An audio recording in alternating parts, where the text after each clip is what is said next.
नमस्ते। जरा सोचिए, क्या हो अगर फ्रिज को पता चल जाए कि दूध खत्म होने वाला है और वो खुद ही नया ऑर्डर कर दे। या फिर जैकेट मौसम देखकर खुद ब खुद गर्म या ठंडी हो जाए। सुनने में किसी साइंस फिक्शन फिल्म जैसा लगता है ना, पर यह हकीकत है। यही है इंटरनेट ऑफ थिंग्स, या जिसे हम IoT कहते हैं। एक ऐसी दुनिया जो हमारी चीजों को वाकई में स्मार्ट बना रही है। तो इसी सवाल को थोड़ा और आगे बढ़ाते हैं। सोचकर देखिए, कॉफी मशीन ठीक तभी कॉफी बनाना शुरू कर दे जब सुबह का अलार्म बजे, या घर में रखे पौधे खुद बताएं कि अरे अब पानी चाहिए। यही है वो दुनिया जिसकी हम बात कर रहे हैं। एक ऐसी दुनिया जहां हमारी रोज की चीजें समझदार हो जाती हैं और हमारी जिंदगी को कितना आसान और कितना एफिशिएंट बना सकती हैं। तो सवाल ये है कि आखिर ये सब काम करता कैसे है। चलिए, इसी बड़े आइडिया को सबसे पहले समझते हैं कि असल में ये IoT है क्या। बिल्कुल आसान भाषा में समझें तो IoT का मतलब है हमारी रोजमर्रा की चीजों में एक छोटी सी डिजिटल जान डाल देना। इसके ना 3 मेन हिस्से होते हैं। पहला, कोई भी फिजिकल चीज जैसे एक घड़ी हो या फिर एक लाइट बल्ब। दूसरा, उसके अंदर लगे सेंसर्स और सॉफ्टवेयर। और तीसरा और सबसे जरूरी, इंटरनेट से कनेक्ट होने की उसकी काबिलियत। जब ये तीनों चीजें मिलती हैं तो एक ऐसा नेटवर्क बनता है जहां ये डिवाइसेस एक दूसरे से और हाँ, हमसे भी बात कर सकते हैं। और हाँ, ये कोई फ्यूचर की बात नहीं हो रही है, ये आज की हकीकत है। ये हमारे चारों तरफ है। स्मार्ट होम्स में, जहाँ थर्मोस्टैट सिर्फ मौसम नहीं देखता, बल्कि वो ये भी सीखता है कि कौन सा टेम्परेचर पसंद है। कनेक्टेड कारों में, जो रियल टाइम ट्रैफिक अपडेट देकर जाम से बचाती हैं। हमारी कलाई पर बंधे फिटनेस ट्रैकर से लेकर खेतों में लगे उन सेंसर्स तक जो बताते हैं कि फसल को कब पानी देना है। मतलब IoT अब हर जगह है। अच्छा, किसी भी IoT डिवाइस को समझने का ना एक बहुत ही आसान तरीका है। उसे एक इंसान के शरीर की तरह सोचिए। जैसे हमारे पास महसूस करने के लिए इंद्रियां हैं, सोचने के लिए दिमाग है और काम करने के लिए मांसपेशियां हैं, ठीक वैसे ही एक IoT डिवाइस के पास भी ये सब होता है। चलिए, एक एक करके इन हिस्सों को समझते हैं। तो सबसे पहले आती हैं डिवाइस की इंद्रियां, यानी कि सेंसर्स। आप इन्हें डिवाइस की आंखें, कान या त्वचा समझ सकते हैं। इनका काम है बाहरी दुनिया से जानकारी इकट्ठा करना। जैसे एक टेम्परेचर सेंसर ये बताएगा कि कमरा कितना गर्म है, या फिर एक मोशन सेंसर ये पता लगा लेगा कि कमरे में कोई आया है या नहीं। ठीक है, तो सेंसर ने जानकारी तो दे दी। अब उस जानकारी का करना क्या है। यहीं पर रोल आता है डिवाइस के दिमाग का, यानी माइक्रो कंट्रोलर का। ये एक छोटी सी चिप होती है जो सेंसर से मिले डेटा को प्रोसेस करती है और कह सकते हैं कि सोचती है। जैसे अगर सेंसर ने बताया कि कमरा बहुत गर्म है, तो माइक्रो कंट्रोलर फैसला लेगा, चलो AC ऑन करते हैं। अब दिमाग ने फैसला तो ले लिया, पर उस फैसले पर एक्शन कौन लेगा? वो काम करती हैं डिवाइस की मांसपेशियां, जिन्हें हम कहते हैं एक्चुएटर्स। ये डिवाइस के हाथ पैर जैसे हैं। माइक्रो कंट्रोलर से ऑर्डर मिलते ही एक एक्चुएटर मोटर चालू कर सकता है, लाइट ऑन कर सकता है या दरवाजे को लॉक कर सकता है। तो पूरा फ्लो क्या बना? सेंसर ने महसूस किया, माइक्रो कंट्रोलर ने सोचा और एक्चुएटर ने काम किया। सिंपल। अच्छा, यहाँ पर एक छोटा सा लेकिन बहुत जरूरी फर्क समझना जरूरी है माइक्रो कंट्रोलर और माइक्रो प्रोसेसर के बीच। देखिए, IoT डिवाइस का दिमाग यानी माइक्रो कंट्रोलर एक तरह का ऑल इन वन पैकेज है। उसका प्रोसेसर, मेमोरी सब कुछ एक ही चिप में फिट होता है।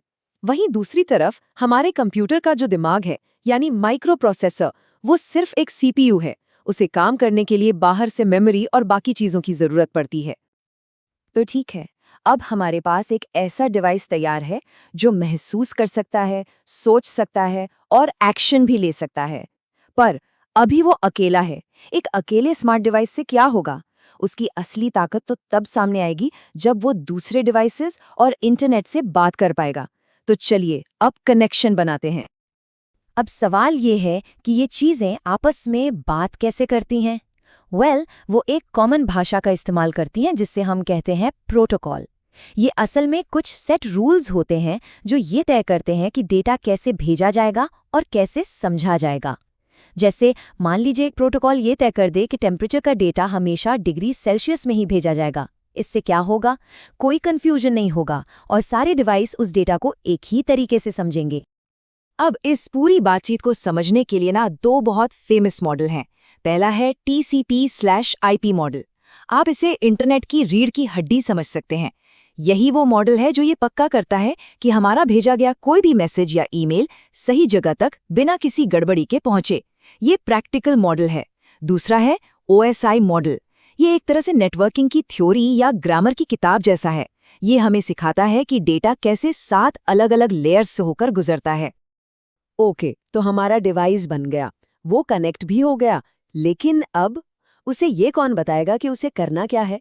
आखिर उसे काम तो हमें ही बताना पड़ेगा ना। बस यहीं पर जरूरत पड़ती है निर्देशों की, यानी कि कोड की। अब हम डिवाइस में जान डालेंगे। और आर्डिनो जैसे प्लेटफॉर्म्स की वजह से ये काम अब बहुत आसान हो गया है। प्रोसेस अब देखिए बहुत सिंपल है। पहला स्टेप, कंप्यूटर पर कोड लिखते हैं। दूसरा, उस कोड को चेक करते हैं कि उसमें कोई गलती तो नहीं है। तीसरा, एक बटन दबाते हैं और वो कोड डिवाइस पर अपलोड हो जाता है। और बस हो गया काम। डिवाइस अब दिए हुए निर्देशों पर काम करने के लिए तैयार है। चलिए, अभी तक तो हम सिर्फ एक डिवाइस की बात कर रहे थे, लेकिन जरा सोचिए, जब ऐसे करोड़ों अरबों डिवाइस एक साथ आ जाएंगे, तब ये दुनिया कैसी दिखेगी? अब बात करते हैं बड़ी पिक्चर की और इसके भविष्य की। एक ऐसा भविष्य जो स्मार्ट तो है, पर जिसे सुरक्षित रखना भी जरूरी है। जरा इस नंबर पर गौर कीजिए, 75 अरब। एक अनुमान है कि 2025 तक दुनिया में 75 बिलियन से ज्यादा डिवाइस इंटरनेट से कनेक्टेड होंगे। इसका मतलब है कि इस दुनिया में हर इंसान के लिए लगभग 10 कनेक्टेड डिवाइस होंगे। ये कोई छोटा मोटा बदलाव नहीं है, ये एक बहुत बड़ा टेक्नोलॉजिकल शिफ्ट है। और इतना बड़ा नेटवर्क अपने साथ एक बहुत बड़ा और बहुत जरूरी सवाल लेकर आता है। जब हमारी जिंदगी की हर छोटी बड़ी चीज ऑनलाइन हो, हमारे घर, हमारी गाड़ियां, यहाँ तक कि हमारी सेहत से जुड़ा डेटा, तो इन सबको सुरक्षित कैसे रखा जाए? ये शायद आने वाले समय की सबसे बड़ी जिम्मेदारी होगी। और देखिए, सिक्योरिटी का मतलब सिर्फ किसी बड़े सर्वर को हैकिंग से बचाना नहीं है। इसका मतलब बहुत पर्सनल है। इसका मतलब है ये पक्का करना कि किसी के स्मार्ट दरवाजे का ताला कोई गलत इंसान न खोल पाए, फिटनेस ट्रैकर से मिलने वाले हेल्थ डेटा को प्राइवेट रखना, और ये सुनिश्चित करना कि घर में लगा स्मार्ट टीवी हमारी निजी बातें रिकॉर्ड न कर रहा हो। सिक्योरिटी हर लेवल पर जरूरी है। अगर हम भविष्य की बात करें तो IoT और भी ज्यादा इंटेलिजेंट होने वाला है। कैसे? आर्टिफिशियल इंटेलिजेंस यानी AI और मशीन लर्निंग के जरिए। इसके बाद ये डिवाइस सिर्फ हमारे दिए गए निर्देशों को फॉलो नहीं करेंगे, बल्कि वो खुद सीखेंगे, पैटर्न समझेंगे और अपने फैसले खुद लेंगे। जरा सोचिए, एक ऐसे स्मार्ट ट्रैफिक सिस्टम के बारे में जो ट्रैफिक जाम होने का इंतजार नहीं करता, बल्कि उसके होने की आशंका से ही ट्रैफिक को दूसरे रास्तों पर डाइवर्ट कर देता है। कमाल है ना? तो चलिए, इस बातचीत को एक सवाल के साथ खत्म करते हैं।